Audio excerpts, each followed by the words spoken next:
So 2014లో ప్రజలందరూ ఆశీర్వదించి నన్ను శాసనసభ్యునిగా చేయడం జరిగింది. 2019లో కూడా శాసనసభ్యునిగా చేయడం జరిగింది. 2014 నుంచి 19 వరకు మన ప్రభుత్వం లేదు కాబట్టి మేము ఏమీ చేయలేని పరిస్థితి. కానీ 2019 నుంచి 2024 వరకు ఈ నియోజకవర్గంలో దాదాపు 6,780 కోట్ల రూపాయలతోటి అభివృద్ధి కార్యక్రమాలన్నీ జరగడం జరిగిందనమాట. సంక్షేమ కార్యక్రమాలు సక్రమంగా ప్రతి సచివాలయానికి 17 నుంచి 20 కోట్ల రూపాయలతోటి ప్రతి సచివాలయంలోనూ డీబీటీ నాన్ డీబీటీ ద్వారా సంక్షేమ కార్యక్రమాలు అందించడం జరిగింది. సో ఈ రకంగా ప్రజలకు ఉపయోగపడే విధంగా నేను ప్రయత్నం చేయడం జరిగింది. సో తప్పకుండా ప్రజలందరూ మూడోసారి మళ్ళీ ఆశీర్వదిస్తారని చెప్పేసి నేనైతే భావిస్తా. ఎందుకంటే పనిచేసేవాడినే ఎన్నుకునే కార్యక్రమం తప్పకుండా జరుగుతుంది అన్నమాట. ఉపయోగపడే వాళ్ళను ఎన్నుకునే కార్యక్రమం జరుగుతుంది. ఉపయోగపడని వాళ్ళను, రౌడీలను, ఇంకొకరిని ఎన్నుకుంటారని చెప్పేసి నేనైతే భావించను.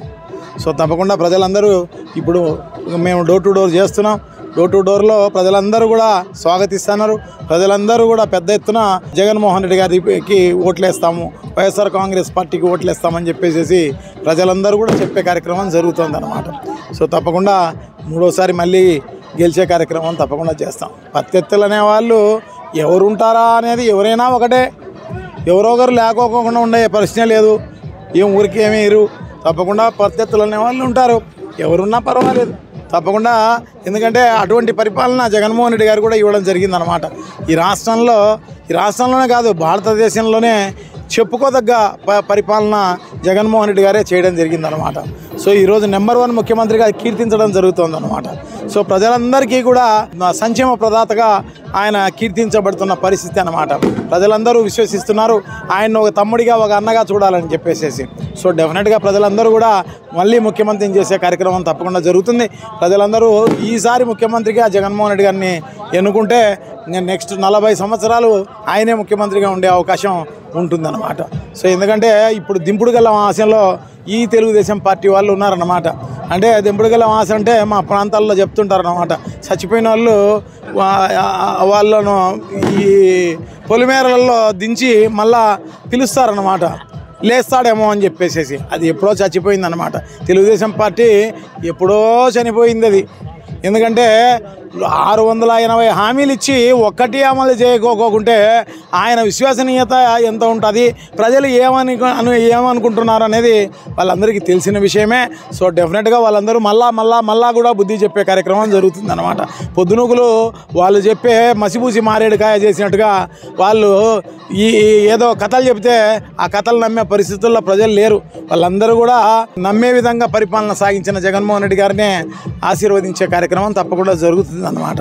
ఇప్పుడు జగన్మోహన్ రెడ్డి గారు అంటే ఒక బ్రాండ్ అన్నమాట. ఆయన ఏం చెప్తే అది ఖచ్చితంగా చేస్తాడు అని చెప్పేసి ఉన్న పరిస్థితి అన్నమాట. ఎందుకంటే మన మేనిఫెస్టో బైబిల్గా భావించి, అదే ఖురాన్గా భావించి, అదే భగవద్గీతగా భావిస్తున్న పరిస్థితి అన్నమాట. సో తప్పకుండా ఏం చెప్తే అది చేస్తాడని చెప్పేసి ప్రజలందరూ విశ్వసిస్తున్నారు. సో తప్పకుండా ఈ దుర్మార్గమైన పరిపాలన అందించిన చంద్రబాబు నాయుడు గారికి, అలాగే ఎవరికి ఉపయోగపడని చంద్రబాబు గారిని ఎవరు ఎన్నుకునే పరిస్థితుల్లో లేరు. అందుకోసమే 175 సీట్లకు 175 సీట్లు వైఎస్ఆర్ కాంగ్రెస్ పార్టీ వచ్చే కార్యక్రమం జరుగుతుంది అని చెప్పేసి మేమైతే భావిస్తాం అన్నమాట. సో అందరూ ప్రజలు ఆ విధంగా తండోపతండాలుగా అందరూ కూడా వేలాదిగా తరలి వచ్చి మమ్మల్ని అందరినీ స్వాగతించే పరిస్థితి ఈరోజు కనపడుతుంది అన్నమాట. సో తప్పకుండా ప్రజలందరికీ మరొకసారి అభినందనలు, కృతజ్ఞతలు తెలియజేసుకుంటూ మా జగన్మోహన్ రెడ్డి గారికి, అంత మంచి పరిపాలన అందించిన జగన్మోహన్ రెడ్డి గారిని తప్పకుండా ఆయన్ను అభినందించాల్సిన అవసరం తప్పకుండా ఉంది. చిన్న వయసైనా మంచి పరిపాలన, సుపరిపాలన అందించిన జగన్మోహన్ రెడ్డి గారిని ప్రజలందరూ ఈరోజు కీర్తించబడుతున్న పరిస్థితి అన్నమాట. సో తప్పకుండా ఒక మంచి పరిపాలన అందించిన ముఖ్యమంత్రిగా మేమందరం కూడా ఆయన్ను అభినందించే కార్యక్రమం చేస్తాం. థ్యాంక్ యూ, నమస్కారం. రేపు జరగబోయే సారస్వత ఎన్నికలలో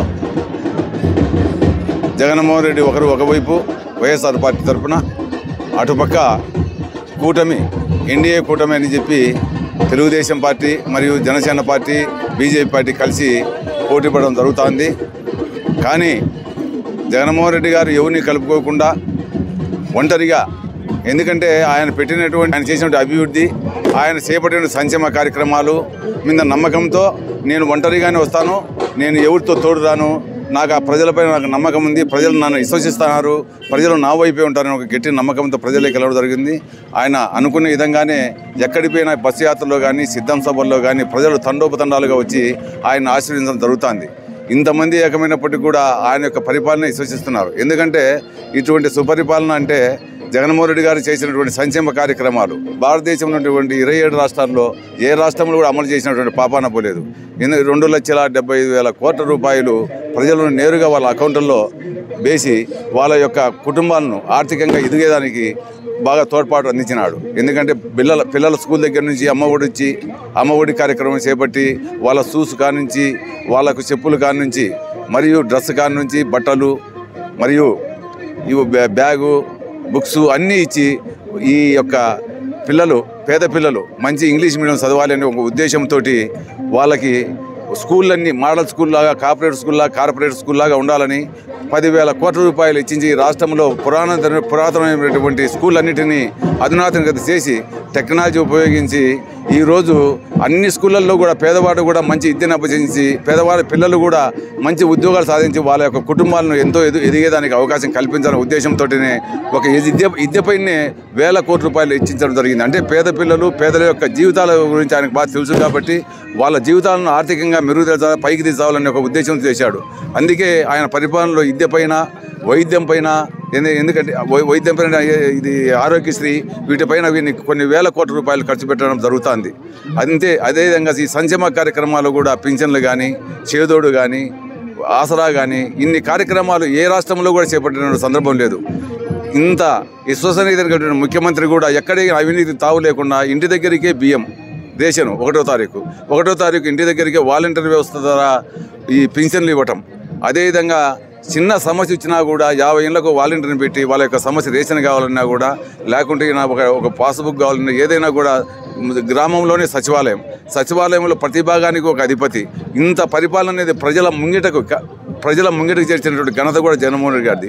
అందుకే ఈ 5 సంవత్సరాల కాలంలో ఇన్ని సంక్షేమ కార్యక్రమాలు చేశాడు కాబట్టి ఇన్ని అభివృద్ధి కార్యక్రమాలు చేశాడు కాబట్టి పరిపాలనలో ఇంత విప్లవాత్మకమైనటువంటి మార్పు తెచ్చాడు కాబట్టి ఆయన పరిపాలన పైన ఈ ప్రజలు నా పరిపాలన విశ్వసిస్తారు, నాకు తోడుగా ఉంటారు, నా ఎన్నంటే ఉంటారు అని గట్టి నమ్మకంతో పోతున్నాడు. ఆయన అనుకునే విధంగానే ప్రజలు కూడా ఆయన ఎన్నంటే ఆయనకు విపరీతంగా స్వాగతం పలికి ఆయనకు అఖండమైనటువంటి మెజార్టీతో ఆయన మళ్ళీ ముఖ్యమంత్రి సిద్ధంగా ఉండని సందర్భంగా మనవి చేసుకుంటూ సెలవు తీసుకుంటాం.